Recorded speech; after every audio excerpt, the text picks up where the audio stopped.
अथ श्रीत्रैलोक्यविजयकवचम् सगरौवाच सुतं सर्वं कीर्त्यमानं त्वया विभो कवचं वद सर्वत्र त्रैलोक्यविजयप्रदम् वसिष्ठ उवाच शृण्वत्स प्रवक्ष्यामि कवचं परमाद्भुतम् मन्त्रं च सिद्धिदं सस्वत् साधकानां सुखावहम् भूमि जनपदस्यान्ते वल्लभाय समुच्चये स्वाहान्तोऽयं महामन्त्रो दशार्णो भुक्तिमुक्तिदा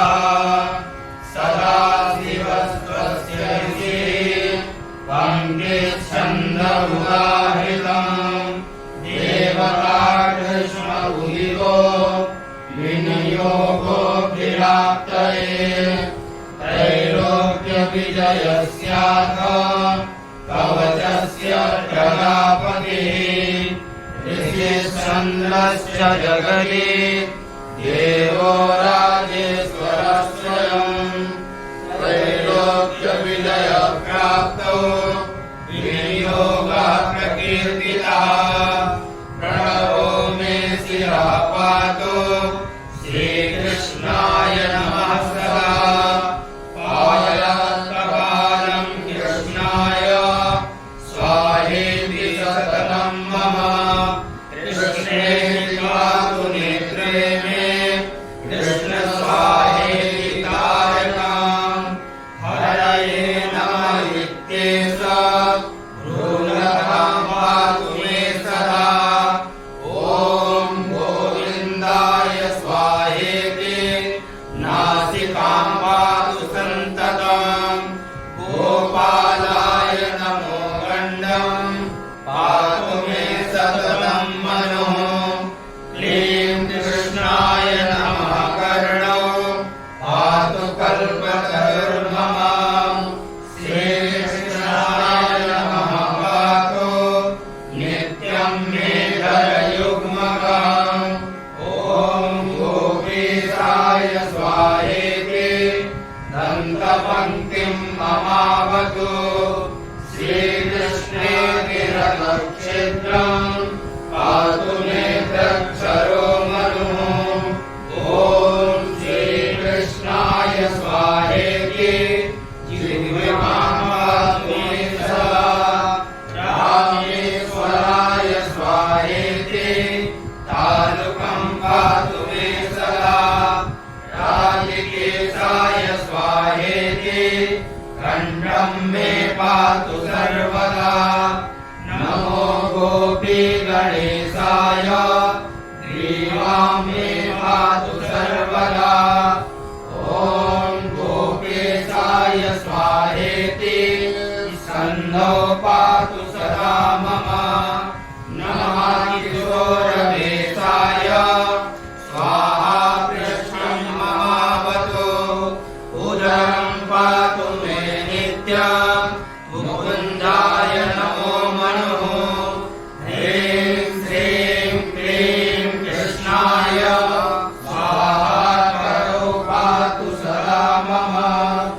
ॐ विष्णवे नमः स्वाहा वायुयुग्मं ममावतु ॐ ह्रीं भगवते स्वाहा नखपङ्क्तिं ममावतु नमो नारायणायेति नखरन्ध्रं ममावतु ॐ ह्रीं श्रीं पद्मनाभाय नाभिं पातु सदा मम ॐ सर्वेशाय स्वाहेति येषां मम सदावतु नमः कृष्णाय स्वाहेति ब्रह्मरन्ध्रं सदावतु ॐ माधवाय स्वाहेति बालं मे सर्वदावतु ॐ ह्रीं श्रीं रसिकेशाय देवाय कटिं मम सदावतु नमो गोपीजनेशाय पूर्वासु सदा मम ॐ नमो दैत्यनाशाय स्वाहेत्यवतुलानुनि यशोदानन्दनायेति नमो जङ्गकेवतो रासारम्भक्रियायेति स्वाहान्तो नमावतु वृन्दाप्रियाय स्वाहेति सकलाङ्गानि मेवतु परिपूर्णमना कृष्ण प्राच्यां मां सर्वदावतु स्वयं गोलोकनाथो मामेयां दिशि रक्षतु पूर्णब्रह्मस्वरूपस्य दक्षिणे मां सदावतु नैऋत्यां पातु मां कृष्ण पश्चिमे पातु मां हरिः गोविन्दः पातु वायव्यम् उत्तरे रसिकेश्वरः ऐशान्यां मे सदा पातु वृन्दावनविहारगृहः वृन्दाप्राणेश्वरः सस्वत् पातु मामूर्धरे सदा सदैव मामदा पातु बलिर्ध्वंसी महाबलः जले स्तरे चान्तरिक्षे नृसिंहः पातु मां सदा स्वप्ने जागरणे चैव पातु मां माधवः स्वयं सर्वान्तरात्मा निर्लिप्तः पातु मां सर्वतो विभुः इति देवलितं भूप सर्वभोगविनाशनं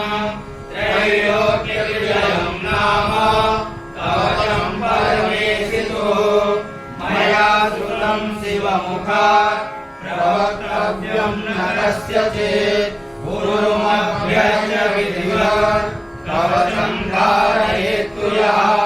कण्ठे वा दक्षिणे बाहौ सोऽपि विष्णुर्न संशयः सदागतो वसत्यत्र तत्र वाणी रमेशिते यदि स्यात्सिद्ध्यकवचो जीवन्मुक्तो न संशयः निश्चितं कोटिवर्षाणां पूजाया फलमाप्नुयात् राजसूयसहस्राणि वाजपेयशतानि च महादानानि यान्येव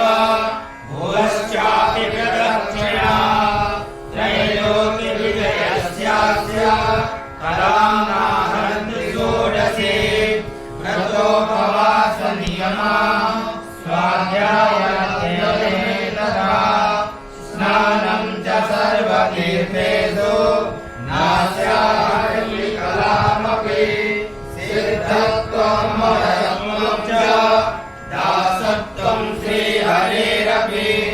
यदि स्यात्सिद्धिर्भवता